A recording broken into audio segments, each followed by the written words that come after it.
The flickering neon sign of WR 98.7 FM buzzed ominously against the pitch-black sky. Inside the cramped, dimly lit studio, Tom Reynolds, the station's seasoned radio host, adjusted his headphones and leaned into the microphone. Good evening, folks. This is Tom Reynolds, bringing you the Midnight Hour. Tonight, we have something special for you. A sudden burst of static interrupted him, followed by a chilling voice that crackled through the speakers. Help. Anyone. Please. Tom's heart skipped a beat. He hadn't opened the phone lines yet. Hello? You're on the air. Who is this? The voice on the other end was barely audible, drenched in static and fear. My name is Sarah. I'm calling from the future. You have to listen to me. Horrible things are going to happen. Tom frowned, glancing at the control panel. This had to be a prank. All right, Sarah from the future. What's going to happen? Tomorrow, at 3 p.m., there will be an accident at the old mill. A fire. Many will die. You have to warn them. The line went dead, leaving Tom in stunned silence. He shook his head, chuckling nervously. Well, folks, it seems we've got some pranksters out tonight. Let's get back to the music.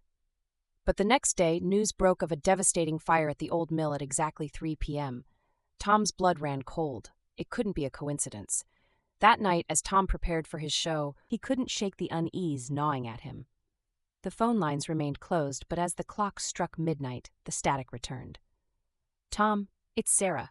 The bridge on Route 9. It will collapse tomorrow at noon. Many will die. You have to warn them. Tom's hands trembled as he scribbled down the details. Sarah, how do you know this? Who are you? But the line went dead again. The next day, Tom called the authorities, but they dismissed him as a crackpot. At noon, the bridge on Route 9 collapsed, just as Sarah had predicted. Panic set in. These weren't pranks, they were warnings.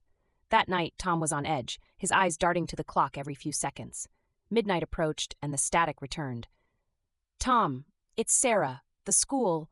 There's going to be a shooting tomorrow at 10 a.m. You have to stop it. Tom's voice shook. Sarah, please tell me who you are. How can I stop this? But the line went dead once more. Desperation clawed at Tom as he called the police, the school, anyone who would listen.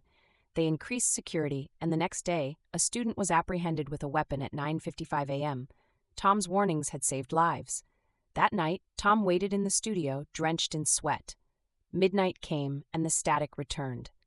Tom, it's Sarah. This is the last call. Tonight at 2 a.m., someone will break into the station. They will kill you. You have to leave now. Tom's heart pounded in his chest. Sarah, why are you doing this? Who are you?